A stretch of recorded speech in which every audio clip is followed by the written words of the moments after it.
ETF index mutual funds నేర్చుకుని stock మార్కెట్లో రాణించాలనుకుంటున్నారా? వెంటనే ఈ నెంబర్కి కాల్ చేయండి.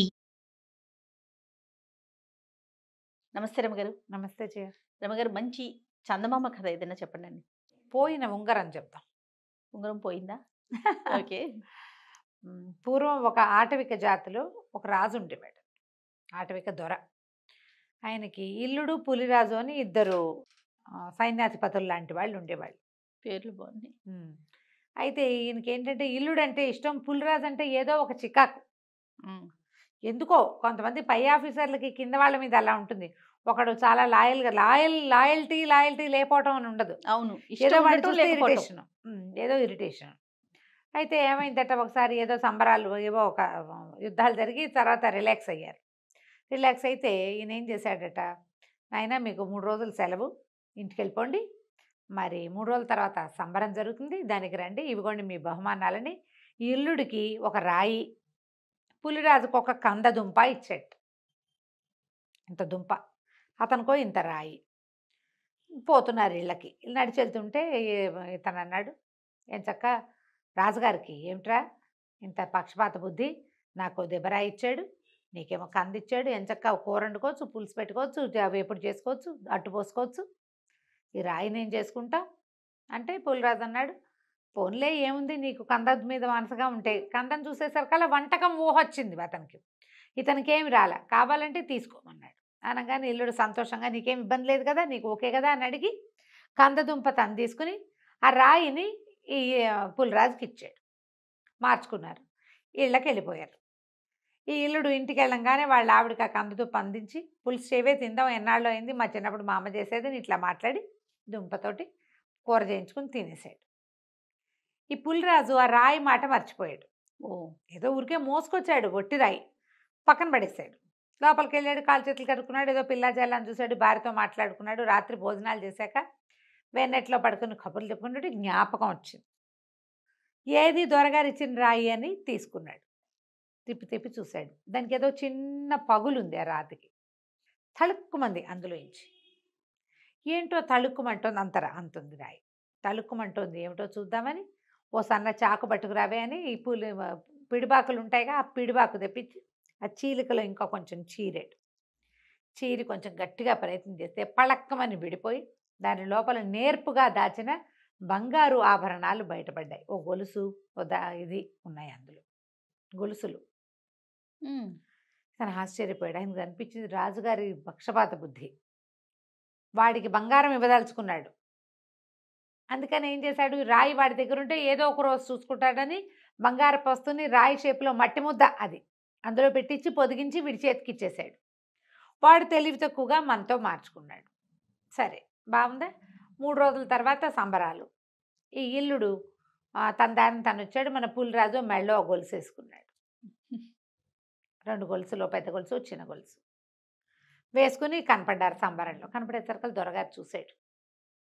ఆయనకు అర్థమైంది, ఈ గొలుసు ఎక్కడిది నీకు అన్నాడు. అంటే అతను చెప్పాడు, కాదండి మేము వెళ్ళేటప్పుడే దొర ఇల్లుడు ఈ రాయి నేను మొయ్యలేకపోతున్నాను, రాయి తీసుకుని కందదుంప ఇవ్వమన్నాడు, అందుకని కందదుంప ఇచ్చానంటే రాజు గుండు మండిపోయింది, కోపం వచ్చేసింది. కోపాన్ని దాచుకోలేకపోయాడు. సరేలే నీకు ప్రాప్తం ఉందన్నమాట అన్నాడు, కానీ ఒక రకమైన మంట మొదలైందనమాట. అయితే మీ పులిరాజుకి అర్థమైంది రాజుకు తన మీద కోపం వచ్చేసింది అని. ఏం చేసి ఉండాలి, బహుశా రాజు ఉద్దేశం దొరకంగానే ఇలా దొరికింది అని తీసుకొచ్చిస్తే ఎలా ఉండేదో. మాకు బహుమానాలు ఇచ్చాక నీకెందుకు ఇస్తారు వెనక్కి, అంతే కదా కదా.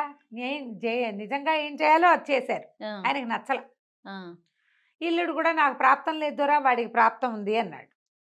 నిజానికి బహుమానం దక్కవలసిన ఇల్లుడికి ఏం కోపం రాల, రాజు కొళ్ళు మండిపోయింది. ఆయన ఇవ్వదలుచుకున్న వాడికి పోలేదు కాబట్టి అదే ఈ దొరకే కోపం వచ్చింది.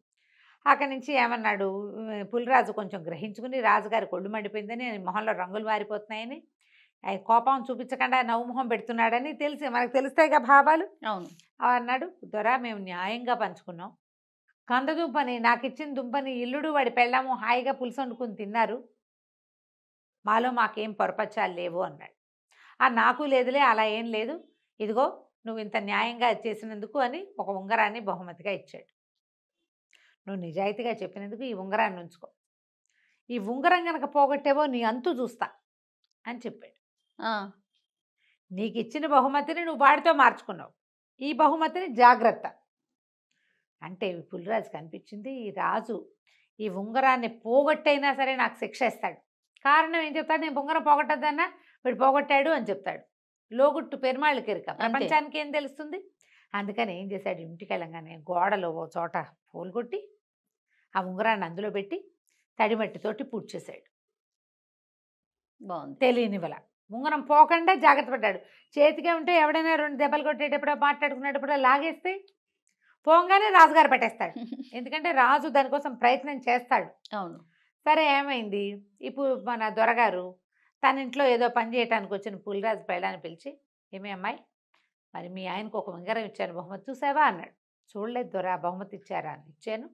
నువ్వు గనక ఆ ఉంగరం నాకు తీసుకొచ్చి ఇచ్చావంటే నీకు ఇక అమ్మగారి మెడలో ఉన్న హారాలు లాంటివి 2 హారాలు ఇస్తా, నీ వల్ల అయితే తీసుకురా అన్నాడు.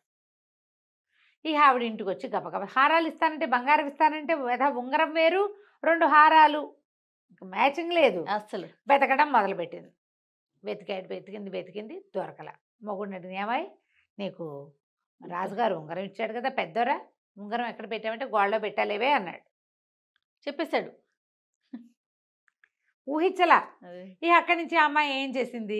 వెతకటం మొదలుపెట్టింది. గోడంతా వెతికి మొత్తాన్ని ఉంగరం సాధించేసింది. ఉంగరం పట్టుకెళ్ళి దొరగారికి ఇచ్చేసింది.